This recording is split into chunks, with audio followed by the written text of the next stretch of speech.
Do you and I live in the same world, or do we each live in our own private world of individuated perception?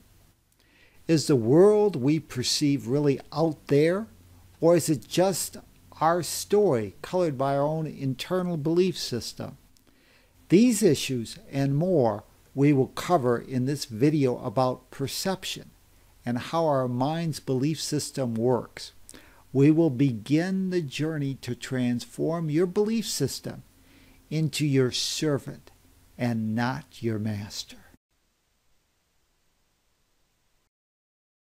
Hi, I'm Tom Wakechild, and we're going to cover how the belief system works and how to change our beliefs and how to become the deliberate creator in your own life. Now, if you haven't seen the previous video in regards to beliefs and how beliefs are the powerhouse of our mind, I would suggest that you register so that you can have access to the entire series of videos that we're doing in regards to beliefs and how to change them so that they work for you. Do you and I live in the same world? Is your world and the world of a 5-year-old boy who lives in Africa and was born of AIDS, are they the same world? Well, I think we would see that even though we might reside on the same planet, each person's world is based on their own life experiences. Since each person has different experiences, their worlds are different. Each person's world is based on their own personal experiences and beliefs. And to the extent that we have common experiences or beliefs, our own individual world may share some common overlap. But you and I do not live in the same world.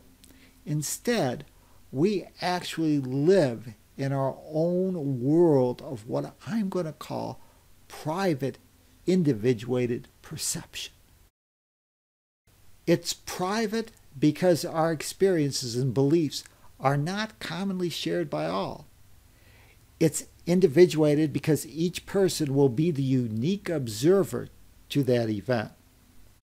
And it's perception rather than reality because each person will color the event through their own unique viewpoint.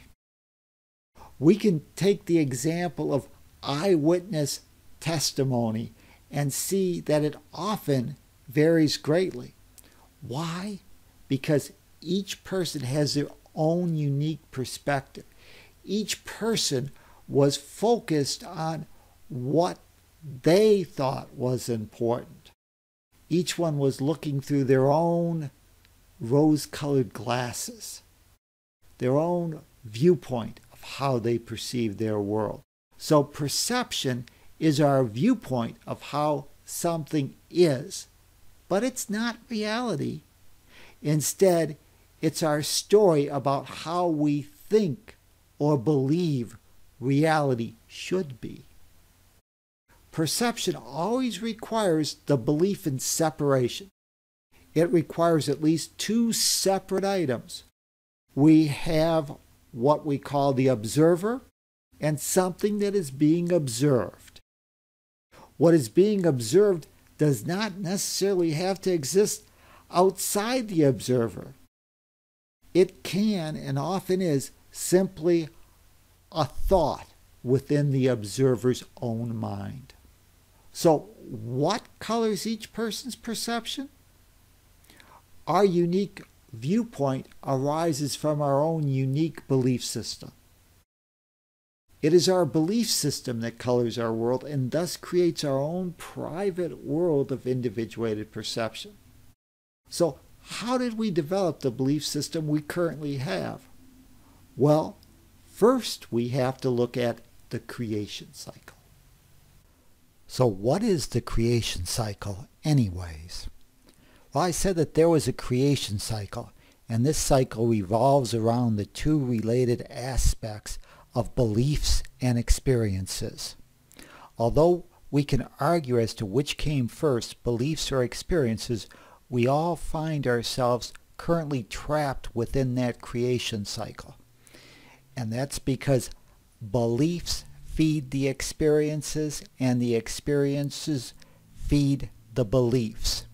And so wherever we are, we have now a past, and therefore we have past experiences and past beliefs, and that forms a creation cycle. We have a belief, the belief results in us having a particular experience. The experience then confirms that belief about ourselves, and therefore now the belief is strengthened, which in turn tells our mind that that's what we can expect in the future, so we continue to create the same experience to reconfirm that belief. So each idea or component, the belief and the experience, those are all reinforcing each other, and what we see is unless we have a different belief, we'll have a similar experience over and over. And that's what we find ourselves. We're trapped in that creation cycle. Most people are clueless as to how they develop their belief system. This actually makes sense when we realize that most of our beliefs were indoctrinated or given to us at a very early age. As a small child, we were perhaps told that our mother wouldn't love us unless we did the dishes. This imprinted on our child brain the idea that love had to be earned. Perhaps we were told that we made our parents happy when we did well in school. Thus arose the idea that we could make someone happy, or worse yet, that we could actually be responsible and was responsible for someone else's happiness. As a child, our mind was like a sponge. We had not developed a defense system within our mind to discern the validity or accuracy of these comments. Our mind just accepted them as truth. And thus, a belief about ourselves was born. We became tied to that particular creation cycle in which a belief reinforced an experience, and an experience reinforced that same belief. Each belief and experience worked in harmony to confirm and reinforce what we believed about ourselves to be true, and so that belief became our private, individuated reality. Our beliefs limit what we believe we are entitled to experience. Our experiences limit what we believe are possible.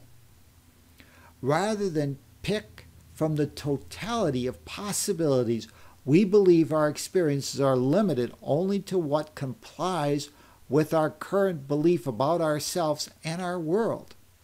The expected outcome is then experienced since we believe that it is the only possible outcome we are entitled to expect. Thus, this new belief confirms the validity of our original limiting beliefs. Based on that current experience, our original belief is strengthened. This strengthened belief then generates more similar experiences that prove our continued belief is justified. It's an endless cycle in which the past is repeated over and over again. Unless somehow we can change either the belief or the current experience, we will remain trapped in that repeating cycle. If you believe, for example, that you're not lovable, you will create and attract experiences that confirm that you're not lovable. These experiences, in turn, confirm and strengthen the original belief that you're not lovable. Since both our beliefs and our experiences feed upon each other, you remain trapped in the creation cycle of experience and thus proving that you are actually not lovable. If someone were to question your belief, you could prove it with all kinds of personal real-life experiences that would demonstrate that you truly are not lovable. Why would we freely choose to limit what we are willing to experience based on our current beliefs about our world? That's a good question.